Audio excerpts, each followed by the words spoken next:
और बीएचयू में पढ़ने वाले जितने हैं सब लकी हैं, मान के चलिए 200 सीट ही है अवेलेबल। लकी हैं तो इन लकी लोगों को क्या फैसिलिटी मिल रही है? जो मेरिट बनती है वो स्कोर कार्ड के बेसिस से बनती है, परसेंटाइल पे नहीं बनती। तो क्या बना इस बार का मेरिट यहाँ बीएचयू का? मनीष, क्या डिफरेंस है आईसीएआर एग्रीकल्चर में और बीएससी बीएचयू एग्रीकल्चर में? आईसीआर के थ्रू आने के लिए मतलब आपको जो है मेरा नाम हिमांशु है। हाँ मैं जानता हूँ, सब जानता हूँ। जानते हैं? क्या नाम है आपका? मनीष नाम है मेरा। मनीष। हाँ पूरा नाम? मनीष महोबिया नाम है मेरा। मनीष महोबिया। आईटी बीएचयू में पढ़ते हैं आप? नहीं, हम एग्रीकल्चर में पढ़ते हैं, इस रास्ते से जा रहे थे। एग्रीकल्चर कौन सा कोर्स एग्रीकल्चर में? बीएससी ऑनर्स एग्रीकल्चर यहाँ एक ही रहता है। यहाँ बीएससी ऑनर्स तो नहीं चलता, लोग बोलते हैं कि ऑनर्स। नहीं, हमारा जो कोर्स है उसमें ऑनर्स ही चलता है। अच्छा, ऑनर्स ही वहाँ पे एक सीनियर से आपकी बात हुई, 4th ईयर के थे, उनकी वीडियो हमने अपलोड की है। अच्छा। तो उन्होंने बताया कि यहाँ पे ऐसा नहीं होता कि कोई स्पेसिफिक सब्जेक्ट लेकर के बीएससी में हम पढ़ाई करते हैं।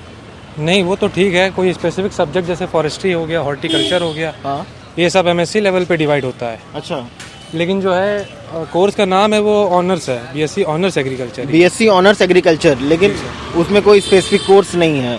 नहीं, पूरा प्रॉपर एग्रीकल्चर का ही है। जैसे दोस्तों हम अपना बताएं, हमने आर्ट्स की पढ़ाई की है, तो हमारा ज्योग्राफी ऑनर्स एक सब्जेक्ट, 3 सब्जेक्ट में से एक सब्जेक्ट ऑनर्स रहा है। तो यहाँ एग्रीकल्चर में ऐसा कुछ नहीं। कैसी पढ़ाई हो रही है? अच्छी पढ़ाई हो रही है, हम प्रोफेसर भी सब अच्छे हैं, इंग्लिश हिंदी दोनों में पढ़ाते हैं, कोई दिक्कत नहीं है, ना हिंदी मीडियम वालों को ना इंग्लिश मीडियम वालों को। बहुत सही बात यह है कि इंस्टीट्यूट का दर्जा मिला हुआ है। हाँ, इंस्टीट्यूट का दर्जा यहाँ बहुत कम ही मिला हुआ है। और बीएचयू में पढ़ने वाले जितने हैं सब लकी हैं, मान के चलिए 200 सीट ही है अवेलेबल। लकी हैं तो इन लकी लोगों को क्या फैसिलिटी मिल रही है? फैसिलिटी के मामले में हॉस्टल में थोड़ा सा गंदा है। हॉस्टल गंदा है? हॉस्टल गंदा नहीं, मतलब कि स्कीम गंदा है। 50 लोगों को हॉस्टल मिलता है 200 में से। मात्र 50 लोगों को हॉस्टल मिलता है जी। आपको मिला? हमारा कुछ ग्लिच हो गया है, पेमेंट वगैरह सब हो गया है, लेकिन अभी कह रहे हैं कि तुम्हारा वेटिंग लिस्ट में नाम है, एडमिट कार्ड वगैरह सब आ गया है। फर्स्ट ईयर है क्या ये? हाँ, फर्स्ट ईयर है हमारा। मतलब CUET से आप एग्जाम देकर के फर्स्ट ईयर ही आए हैं यहाँ पे? अरे यार, एकदम फ्रेशर्स मिल गए हमें। एक बात बता दीजिए, ये एग्रीकल्चर बीएससी एग्रीकल्चर बीएचयू में एडमिशन लेना चाहते हैं तो अब बीएचयू का एंट्रेंस एग्जाम तो खत्म हो गया, CUET ने पूरा टेक ओवर कर लिया हर चीज़ों को। तो हम किस चीज़ के लिए अप्लाई करेंगे, क्या डोमेन रखेंगे, थोड़ा समझाएंगे बच्चों को? आप बता सकते हैं, जैसे अगले साल के CVT के लिए अभी से प्रिपेयर कर सकते हैं। एक YouTube में कई सारे चैनल मिल जाएंगे। अच्छा। और या फिर जो नीट का प्रिपेयर कर ही रहे हैं उनको प्रिपरेशन का ज़रूरत ही नहीं है। जैसे मैं नीट का प्रिपरेशन करके आया हूँ, सिलेक्ट नहीं हो पाया, गवर्नमेंट कॉलेज नहीं मिला, इसके कारण से जो है बिना पढ़े CVT का एग्ज़ाम बस दे दिया और हो गया यहाँ पे। मतलब नीट वालों को कोई दिक्कत नहीं होता है प्रिपरेशन में। अच्छा, मतलब ये जहाँ तक नीट और जेई के सिलेबस को टच करता है, ये पहले मैथ और बायो एक साथ पूछे जाते थे, जिसको बायो करना था वो बायो करता था, फिर जो मैथ्स वाला था वो मैथ करता था। अभी भी क्या कुछ ऐसा है? देखिए, एग्रीकल्चर में ऐसा है कि मतलब 3 ऐसे डोमेन है जिसमें हम दे सकते हैं एग्ज़ाम। कैसे? जैसे कि एक है फिजिक्स केमिस्ट्री बायो, एक है फिजिक्स केमिस्ट्री मैथ्स, और एक है केमिस्ट्री बायो और एग्रीकल्चर। अच्छा। इनमें से बेनिफिट उनको मिलता है जिनका डोमेन में एग्रीकल्चर रहता है फिजिक्स की जगह। अच्छा। क्योंकि क्या है, एग्रीकल्चर में स्कोर करना थोड़ा सा रिलेटिवली इजी पड़ जाता है। अच्छा। फिजिक्स के कंपेयर में। और जो मेरिट बनती है वो स्कोर कार्ड के बेसिस से बनती है, परसेंटाइल पे नहीं बनती। तो क्या बना इस बार का मेरिट यहाँ बीएचयू का?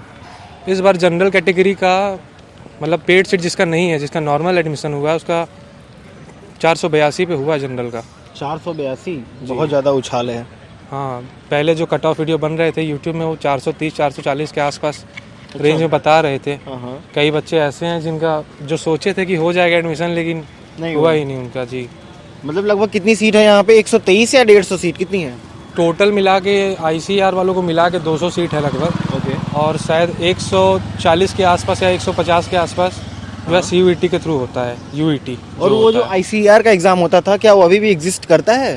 हाँ, आईसीआर के थ्रू अभी कोटा वाले बच्चे आए नहीं हैं। उनका भी मतलब 20% जो सीट है वो बीएचयू में रिजर्व्ड है। 20% रिजर्व है, मतलब कितना बोल सकते हैं? 15 सीट या 20 सीट? कितनी सीट?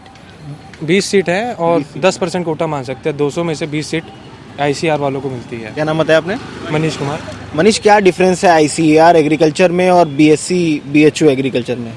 आईसीआर के थ्रू आने के लिए मतलब आपको जो है मतलब एग्ज़ाम दोनों अलग अलग हैं। अच्छा। आईसीआर के थ्रू अगर आप एग्ज़ाम देंगे तो आप एग्रीकल्चरल मतलब जो भी इंस्टीट्यूट है उसको टारगेट कर रहे हैं। ओके। और CVT का अगर एग्ज़ाम आप देंगे तो बीएचयू के जितने भी कोर्सेज हैं और जैसे DU है, AU है, अच्छा, जितनी भी सेंट्रल यूनिवर्सिटीज़ है उनको अगर आप टारगेट कर रहे हैं तो CVT के थ्रू अपना मेन डोमेन सब्जेक्ट, एक जनरल टेस्ट और एक 2 या 1 लैंग्वेज सब्जेक्ट लेके सीयूईटी दे सकते हैं। मतलब और केवल एग्रीकल्चर का करना है आपको तो आप आईसीएआर के थ्रू जीबी पंत जा सकते हैं। और इसी साल से अंडर ग्रेजुएट का प्रोग्राम चालू हुआ है न्यू दिल्ली IARI सर्च करेंगे तो पता चल जाएगा आपको। वो इसी साल से अंडर ग्रेजुएट का जी अंडर ग्रेजुएट का प्रोग्राम इसी साल से चालू हुआ है। इसी साल से स्टार्ट हुआ है, नहीं तो पहले ऐसे संस्थान में सिर्फ रिसर्च कराए जाते थे, मास्टर्स कराए जाते थे, ये सब नहीं होता था। वही और अभी प्रेफरेंस ऐसा हो गया कि फर्स्ट नंबर पे कुछ लोग जीबी पंत बोलते हैं, कुछ लोग IARI बोलते हैं, लेकिन थर्ड पे अपना BHU स्टेबल है। और यूजी के लिए तो सेकंड पे भी कह सकते हैं हम। CUET हुआ, इतना ज़्यादा डाइवर्स चीज़ें हो गई, आप कहीं भी जा सकते थे, तो अब BHU क्यों आए फिर? अब BHU का माहौल देखिए आप कितना अच्छा है। DU जाएंगे तो अब आज वो देख ही रहे हैं आप, इंडेक्स जो है पॉल्यूशन का इंडेक्स। और एग्रीकल्चर क्या है कि अब थोड़ा सा ठीक लगता है, हम बायो फील्ड के हैं ना, बायोफील्ड के हैं। एग्रीकल्चर में स्कोप थोड़ा ज़्यादा लगा as compared to BSc commerce जो एकेडमिक्स में बायो होता है ना, उससे कंपेयर में एग्रीकल्चर में स्कोप थोड़ा ज़्यादा है।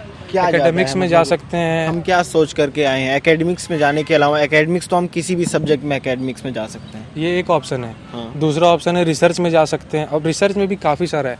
एग्रो फॉरेस्ट्री एक डिपार्टमेंट है और एक डिपार्टमेंट अपना हॉर्टिकल्चर है। ऐसे करके बहुत वास्ट फील्ड है, अभी उतना आपको पता नहीं है। वाटर मैनेजमेंट, वीड मैनेजमेंट, ऐसे करके ढेर सारे प्रोग्राम है जो। और वैसे भी आने वाले समय में पॉपुलेशन जैसे बढ़ रही है और एरिया जो है एग्रीकल्चर के लिए कम होते जा रहा है। जैसे कि पॉपुलेशन बढ़ते जा रही है और अर्बनाइजेशन होते जा रहा है, एरिया ये अब पता नहीं क्या होता है, लेकिन दर्शकों बात ये है कि सभी चीज़ें बहुत ज़्यादा केमिकलाइज मिल रही हैं, कोई भी प्योर नहीं मिल रहा है। एग्रीकल्चर फील्ड में जितना फर्टिलाइज़र यूज़ हो रहा है, जितना डाई यूरिया यूज़ हो रहा है, वो कहीं ना कहीं डिग्रेड कर रहा है हमारे क्वालिटी ऑफ फूड को, सॉइल को। सॉइल डिग्रेड होता है, उसकी वजह से फूड डिग्रेड हो जाता है। फूड डिग्रेड हो जाता है। इसमें गलती मतलब क्या है कि जो मानते नहीं है ना, जैसे जो एक गाइडलाइन जारी होती है, जो रिसर्च होती है ना, वो बताती है कि आप इतना केमिकल डालिए या फिर इतना फर्टिलाइजर डालिए। अब उससे आप अगर डबल डाल देंगे या फिर उसका आधा डालेंगे तब दिक्कत तो होगा। Particular amount, particular ratio depend करता है सॉइल को बरकरार रखने में, उसकी छवि को। और अच्छा ये बात बताइए कि यहाँ पे फीस कितना लगा आपने इस बार? फीस लोग बोलते हैं कि बहुत बढ़ गई है, कितना फीस लग गया भाई? नहीं, फीस तो हमको पहले जितना लगा 3800 रुपये लगभग सेमेस्टर का फीस था। अच्छा। और 5000 रुपये वो एक इंस्टीट्यूट डेवलपमेंट के नाम से लेते हैं फर्स्ट सेमेस्टर बस में। ओके। अगले सेमेस्टर से 3800 या फिर 3300 ही लगेगा, ऐसा बताया गया हमको। अच्छा जी, मतलब इतने फीस में हम पढ़ लेंगे, इसमें हॉस्टल इंक्लूडेड नहीं है? नहीं, हॉस्टल के लिए अलग से पेमेंट होता है। और हमारा एक सेमेस्टर के लिए अभी 4972 रुपये कुछ पे हुआ है अभी तक। चलिए, तो इतना ज़्यादा मतलब अगर आप जेई की प्रिपरेशन करते हैं, नीट की प्रिपरेशन करते हैं, तो ये एंट्रेंस एग्जाम आपके लिए बहुत ज़्यादा इजी पड़ेगा। कुछ नहीं है, बस आप दे के आ जाइए, बैठ के आ जाइए, अटेम्प्ट कर जाइए, कुछ नहीं होगा, सब सिलेक्ट हो जाओगे। और ये जो ICAR के ढेर सारे कॉलेजेस हैं, क्या उनमें CUET के थ्रू बिल्कुल एडमिशन नहीं है ना? नहीं, CUET सेंट्रल यूनिवर्सिटी के लिए है और एग्रीकल्चरल यूनिवर्सिटीज़ के लिए ICAR ही है, इंडियन काउंसिलिंग एग्रीकल्चर, ऐसा करके कुछ है। जैसे मेरा भाई तैयार हो रहा है, अभी क्लास 12 पास करने वाला है ना, वो बोल रहा है कि BHU से भी अच्छे सेंट्रल यूनिवर्सिटी जहाँ एग्रीकल्चर पढ़ाया जाता है, वो क्या क्या है, कुछ है? जीबी पंत है एक, और एक CUET के थ्रू नहीं होता, लेकिन CUET के थ्रू बारे में बताइए। CUET के थ्रू BHU ही बेस्ट है। और उसके बाद एक मतलब 3 ही तो हमको वो मिला था ऑप्शन। 3 ऑप्शन क्या था? एक वेस्ट बंगाल में था एक, और एक नागालैंड में कोई कॉलेज था, नाम हमको याद नहीं है, लेकिन एक बता सकते हैं, विश्व भारती एक था, एक नागालैंड यूनिवर्सिटी था एग्रीकल्चर के लिए CUET के थ्रू इस साल। बहुत ही लिमिटेड कॉलेजेस हैं मतलब हमारे पास एग्रीकल्चर पढ़ने के लिए। जी, एग्रीकल्चर के लिए मेन जो बच्चे एग्ज़ाम देते हैं वो ICAR वाले हैं। अब ज़्यादातर बच्चे होते हैं नीट के लिए प्रिपेयर करते हैं, और वही फिर एग्रीकल्चर या फिर कुछ जो सेकंड थर्ड ऑप्शन जो भी उनके पास बचता है, हम भी उसी में से हैं, मान के चलिए। तभी कट ऑफ इतना हाई चला गया और कंपटीशन टफ है एग्रीकल्चर का। जी, बिल्कुल। और जो फिजिक्स लिए हैं उनका थोड़ा सा क्या है कि टफ जाता है एग्रीकल्चर कंपेयर में। जैसे कि बच्चे एग्रीकल्चर में इजीली 200 में 170 के आसपास स्कोर कर जाते हैं CUET में, और वही फिजिक्स में 130 140 भी अगर बायो वाले बच्चे स्कोर कर रहे हैं तो काफ़ी अच्छा स्कोर है। इतना बन जाने पे आपका लगभग अच्छा स्कोर बन जाता है। जी बिल्कुल। तो आपका फ्यूचर क्या सोच के आए हैं कि मैं क्या करूँगा भविष्य में? अभी फिलहाल तो मतलब सिक्योर एक हो गए हैं, एग्रीकल्चर में आके BHU मिला है। BHU मिल गया, काफ़ी अच्छा इंस्टीट्यूट है बोलते हैं। अब टीचर्स बोल रहे हैं कि कोई अब जो हो गया सो हो गया, मेडिकल वगैरह। अब ध्यान देना तुमको एग्रीकल्चर में ही, और वही फील्ड बताए, एक मैनेजमेंट फील्ड है, मैनेजमेंट MBA करेंगे अब, MBA इन एग्री बिजनेस मैनेजमेंट, और एक रूरल डेवलपमेंट या मैनेजमेंट करके एक कोर्स है, वो भी एक ऑप्शन है जो सिर्फ एग्रीकल्चर वालों के लिए है। और बैंकिंग सेक्टर्स में भी कुछ कुछ जो सीट्स है वो एग्रीकल्चर वालों के लिए रिजर्व्ड है। प्लेसमेंट आपने पूछा कि यहाँ प्लेसमेंट देते हैं ग्रेजुएशन BSc एग्रीकल्चर करने के बाद BHU में? प्लेसमेंट हमको मतलब आज ही बताए जो प्रोफेसर थे, वो हम पूछे थे उनसे, तो कहे कि देखो प्लेसमेंट में मत बैठना।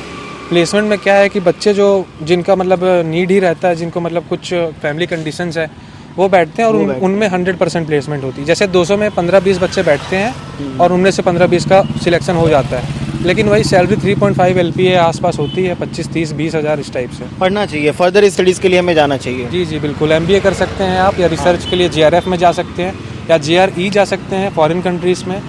और JRF में मतलब वही जूनियर रिसर्च फेलोशिप, ये जो है MSc से पहले होता है, मतलब BSc के बाद आप JRF दे सकते हैं एग्रीकल्चर का। हाँ। वो एग्ज़ाम भी ICAR लेता है। ICAR दरअसल क्या होता है ना कि अभी एक आपके सीनियर थे ना, BTech एग्रीकल्चर करके आए NDRI से, ठीक है। अब उनका कहना था कि एक सीट खाली थी डेयरी मैनेजर की, कोई किसी जैसे अमूल डेयरी है ना, वैसे ही एक कोई लोकल डेयरी था, उसमें खाली था, 45,000 रुपये की नौकरी थी। तो उनका कहना था कि क्या मैं शिफ्ट कर जाऊँ?